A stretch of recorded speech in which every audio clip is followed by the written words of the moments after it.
Diyan mag-alalagay kami ng patong, yung kawayan sa gitna ng dagat para pagkapitan ng tahong.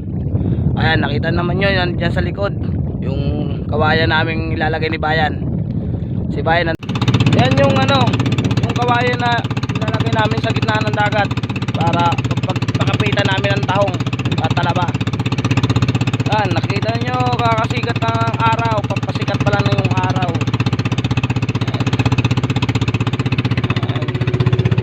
Si Kabadyaw, Badyaw, ay ka naman, baka may shoutout ka dyan, shoutout mo na. Ayan si Badyaw.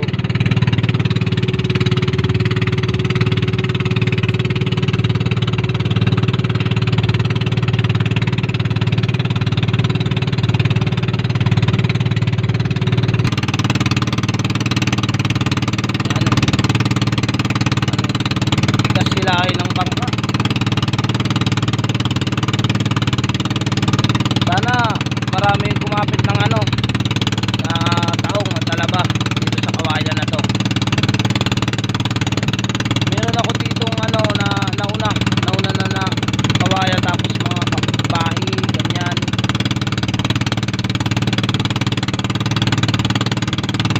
Kuha tayo ng tahong mamaya. Yung nauna akong kawayan, malalaki ng tahong doon. Kuha tayo mamaya para makita nyo mga Kabadyaw yung tahong, tapos kung paano lumagay ng tahungan sa gitna ng dagat, kung paano ipatayo yung kawayan na yan.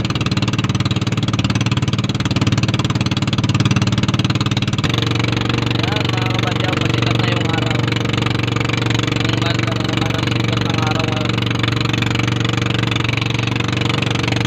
Sana sikat ng araw yung kumapit sa tahong sa kawayan natin. Ganda ng sikat ng araw.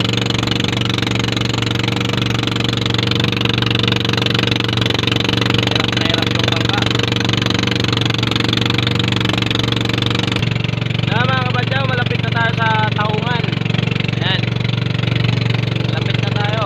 Kaya yung mga nagkikimiting na yan, yan yung mga tahungan dito sa gitna ng dagat. Tapos yung kasama natin si Badyaw nandun sa unahan. Badyaw, shoutout ka naman. Kakagising ng Badyaw.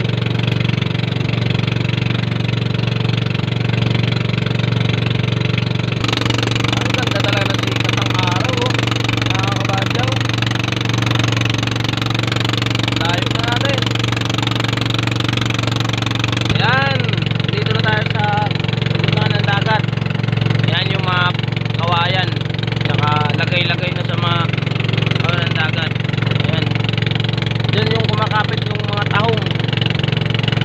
Ayan.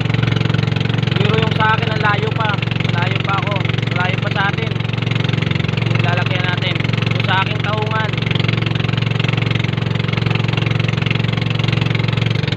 ayan yung mga tahungan.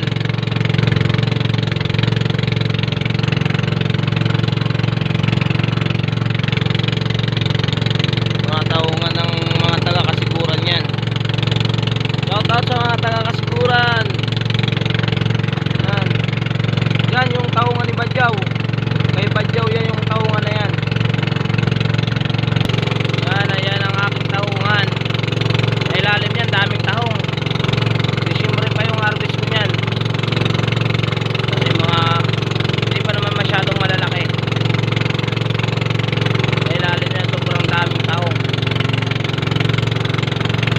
Sana makabili ako ng GoPro para mapakita ko sa inyo kung paano kumapit yung tahong sa kawayan. Parang may lambat pa yata dito sa gitna. Ayan yung aking tahungan.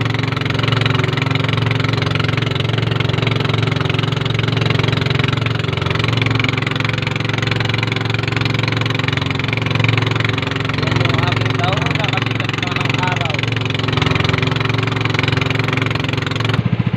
Dumano! Puro dali!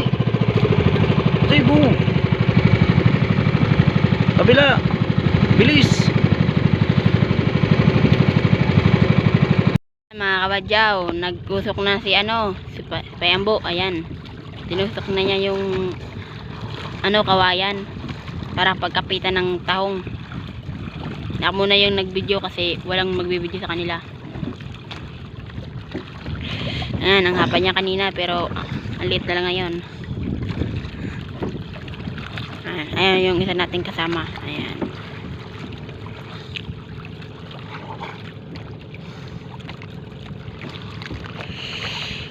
Ayan, ang haba niya kanina hanggang dun. Pero ang lang yun, ang iksi. Ayan, kumuha ulit.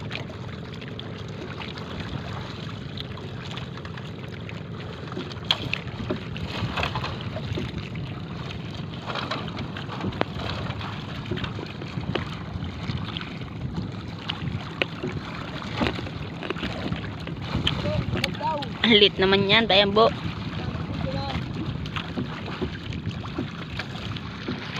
Ayan yung kasama natin.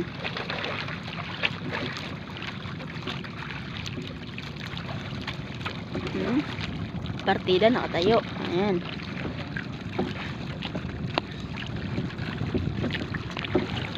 Mixi na lang.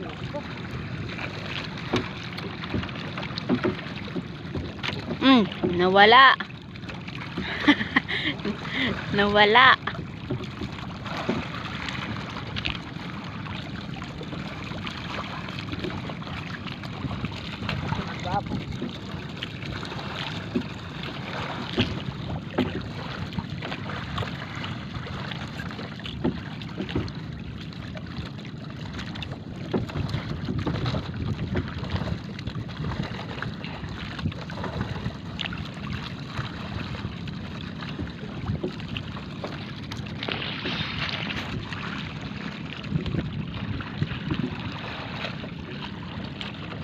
Nawala yung Payambo. Ayan, maiksi na lang yung nawala. Asa na?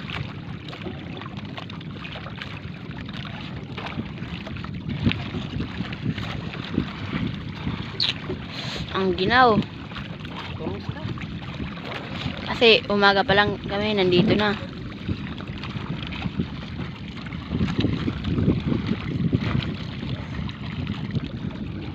Ando pala yung naglalaot.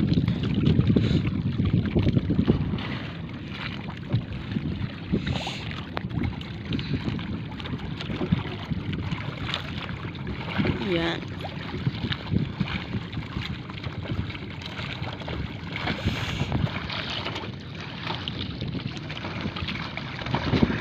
Umaga pa. Ayoko nga yung araw. Ayan. Ayan, pumasok pa yung ng malaki.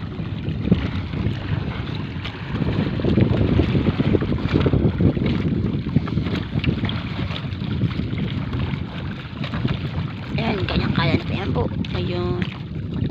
Tignan nyo mamaya. Maliit na lang yan mamaya. Ayan, lumiit.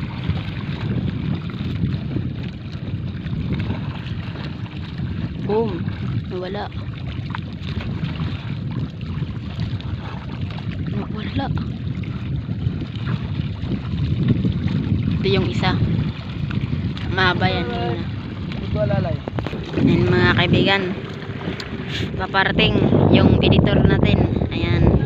Yung editor natin.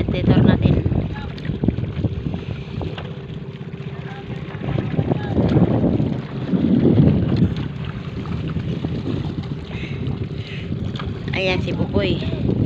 Ang dami nang nausok niya pero hindi nakikita. Ayan.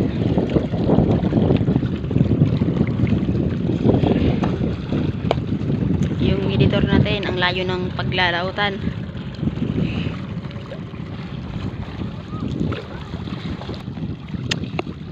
Ang si Pupoy. Ayan.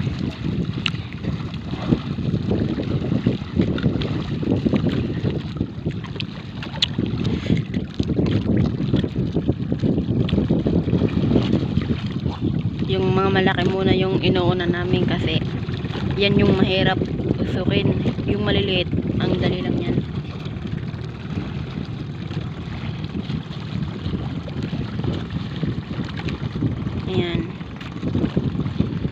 napakahirap din naman yan mag-usok yan.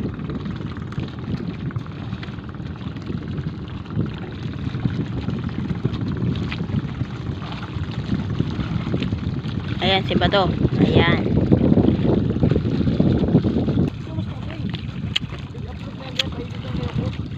Ayan si Bato, ayan. Ayan si Payambo, usok na yung malaki.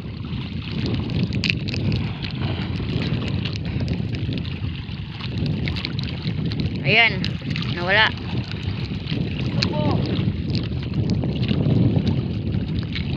Ayan din si Bato. Nahihirapan usukin yung ano, malaki. Ayan.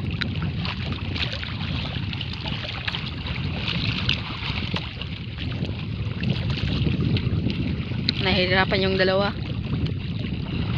Kasi sobrang laki daw.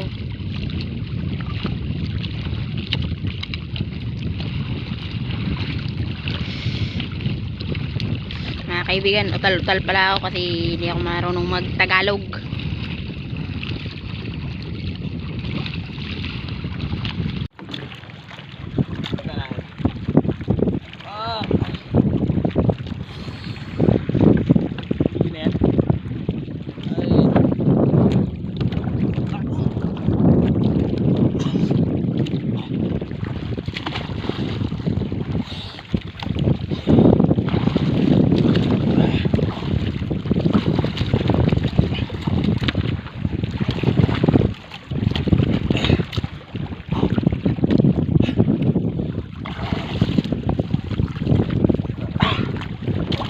Nakakapagod din. Hindi tayo ng ano, kumain din sa gitna ng dagat. Nakakapagod sobra.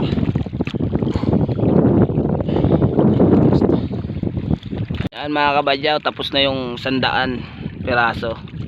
Sobrang tapos na. Yung isang tali, ayan. Tapos na. Ayan. Tapos na yung isang tali na yan. Doon ko yung ilalagay sa medyo tabi dyan, no, sa bahi na yan. Ayan. Akin yan, galing dyan papunta doon hanggang dyan, akin yan. Tapos ito hanggang yan, sa ilalim niya maraming tahong. Mamaya kukuha tayo pang ulam. Ayan. Mga kabadyaw, umana na, nagluso na. Mga kabadyaw, kukuha na tayo lang pang ulam. Dito yung mga maraming tahong namin sa bahay na to.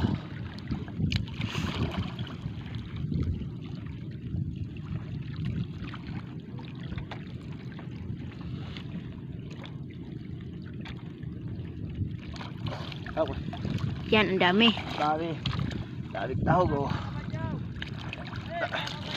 Daming tahong, mga kabadyaw. Oh, pero maliliit pa. Di tayo dito magkukuha, doon tayo sa Kawayal para malalaki at masarap. Ito maliliit pa to. Pal harvest to hanggang Disyembre. Well, ay mga kabadyaw, pauwi na kami. Ito pala yung kinuha namin pang ulam na tahong. Ang lalaki, sobrang laki. Yan, grabing lalaki talaga ng tahong. Sa Disyembre ko pa to harvestin para dagdag pang sa bahay, pampagawa. Ayan, oh. Kita naman nyo, sobrang laki, ang lalaki talaga. Oh. Sobrang laki. Magiging isang palad yung isang tahong. Oh. Okay. Yan, dami niyan hanggang doon. Para may paulam din si kabadyaw. Yan, oh. Lalaki, oh, sobra. Pag ganitong buwan na mag-harvest, ang mura ng tahong. Nasa 40 lang yung kilo. Maganda pag Disyembre. Yung kilo ng tahong nasa 80 ganyan. Isang sako mo 8,000 na. Ayan, lalaki, oh. Ngayon nasa 40 lang. Ayan, oh, sobra lalaki. Oh. Yan, talaba yan. Ito, talaba to. Kita yan, sobra. Ang gaganda. Sarap nito.